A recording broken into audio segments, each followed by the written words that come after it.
This week, we are going to talk about road rage. Yep, we are talking about road rage. Yep, we are. Hey, we've all been in that situation when some idiot cuts you off and sends you in such an extreme form of anger, you just want to kill that person. Road rage. Hey, I'm not going to lie. I've called out drivers to fight during road rage, but that was in my youth and a totally unadvisable tactic, by the way. People have died during road rage incidences. I even know of a famous Muay Thai kickboxer who got shot and killed during a road rage incident when he called someone out. Asking to fight someone in a car is extremely dangerous, as that person could be a sick criminal with weapons, guns in the car, and something you should completely avoid. Very dangerous. And if not, the opposing driver can try to ram your car or run you off the road.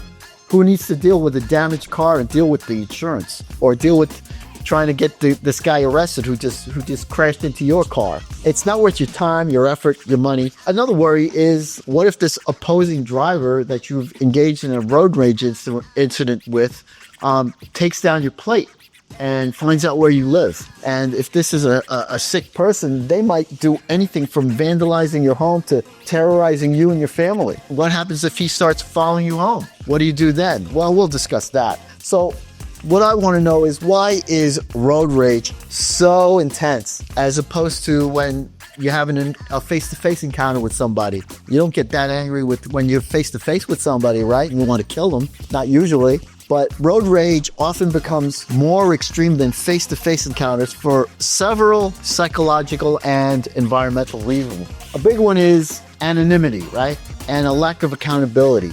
You're in your car, that person's in their car. You can feel anonymous. There's no eye contact, there's no personal connection, just metal and glass between you and the other driver. This distance makes it easier for people to humanize others and behave more aggressively than they would in person. It's similar to how some people act more hostile online under the cover of anonymity. Another reason is lack of social cues. In a face-to-face interaction, we rely on body language, tone of voice, and facial expressions to gauge intent. On the road, we lose all of that. So some people merging in quickly might seem hostile, even if it wasn't meant that way. That ambiguity fuels anger. There's also stress and time pressure. Driving is often linked with being late, traffic jams, or general frustration.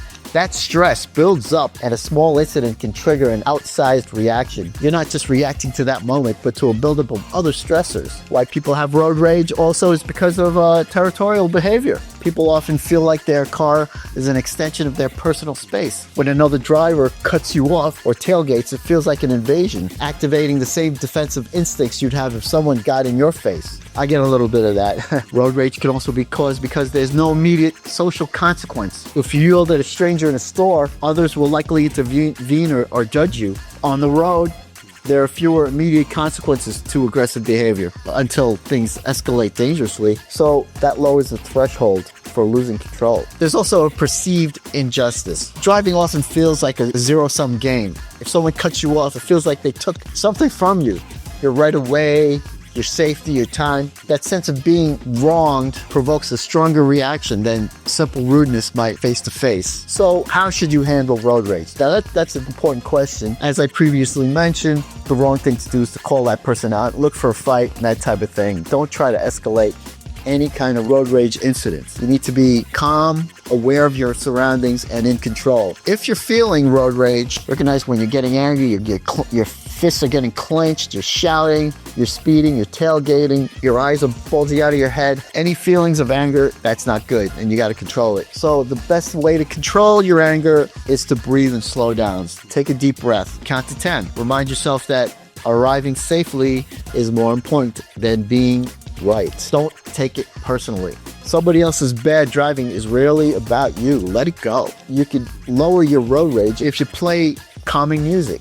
Keep a playlist of relaxing music or an audiobook to help you stay calm. Another way to avoid road rage is to give yourself extra time. Don't be in such a rush to get somewhere. Rushing increases stress. Try to leave earlier if you're often in a hurry. Don't put yourself in the position where every little thing's going to tick you off. Manage your time better and get out on the road earlier. If you have a road rage incident, find a safe place to pull over and regroup.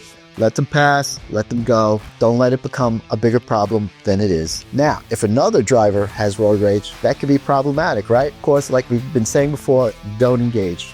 Avoid eye contact, avoid gestures, or yelling back. Engaging can escalate the situation, and you do not want that. Your goal is to de-escalate. The thing to do is let them pass. If someone is tailgating, let them go around you. Let them get in front. Don't make a big deal about it. If they're getting crazy, there's no point in aggravating them and making them get more crazy. Just let them go. At all costs, avoid confrontation. Never stop to confront an aggressive driver. Don't follow them or allow them to follow you. That is big. Do not stop, and if they're following you, we will talk about that. Drive defensively.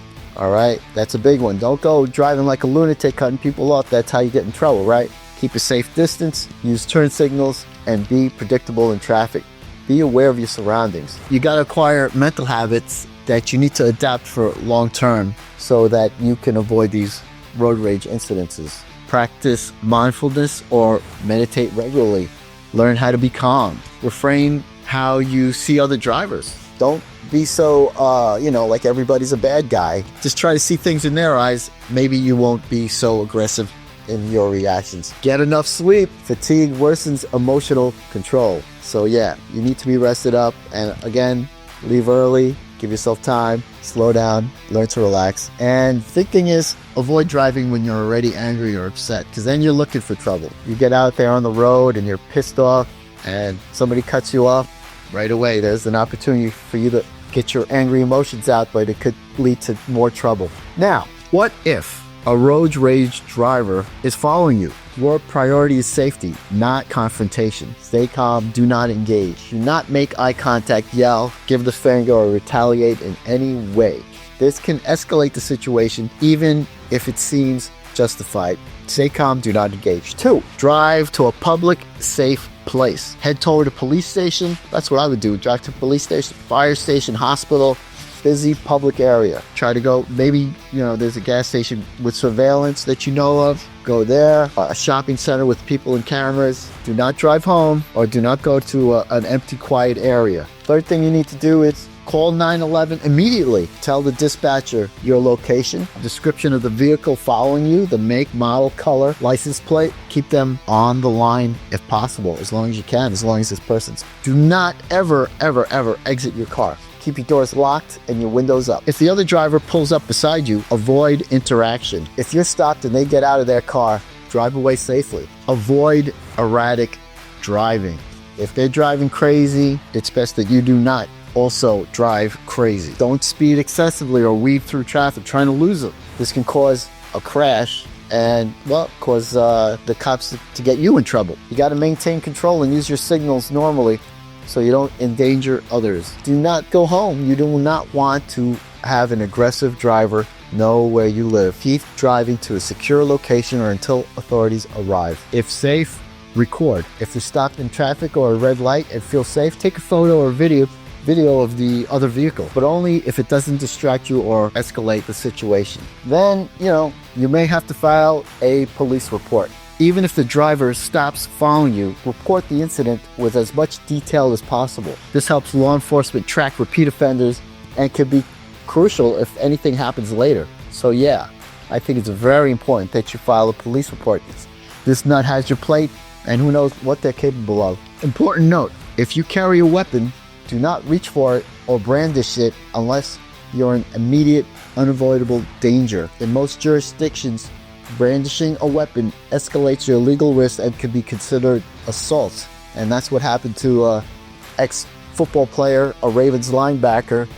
He got into some problem with in some fast food line, and he pulled the gun out and held it hanging out of the car, and now he's got some legal issues because of that. Well, in conclusion, I like to say that you have to respond properly to road rage. The best thing to do is to be calm and just avoid it at all possible, at all costs. Hey, I'm a martial artist. I'm not afraid of engaging in violence, but when it comes to road rage, it is way better to avoid confrontation. No matter how tough you are, it is always better to just let it go. What I tell myself is that the opposing driver is an idiot and will eventually pay due to karmic retributions. I mean, whoever's dumb enough to cut people off and drive recklessly will eventually suffer the consequences, whether it's by police giving them tickets, by legal violations from speeding cameras or whatnot, or even worse, they may face a jerk just like them who is more dangerous than them. So that's what I can tell you about road rage.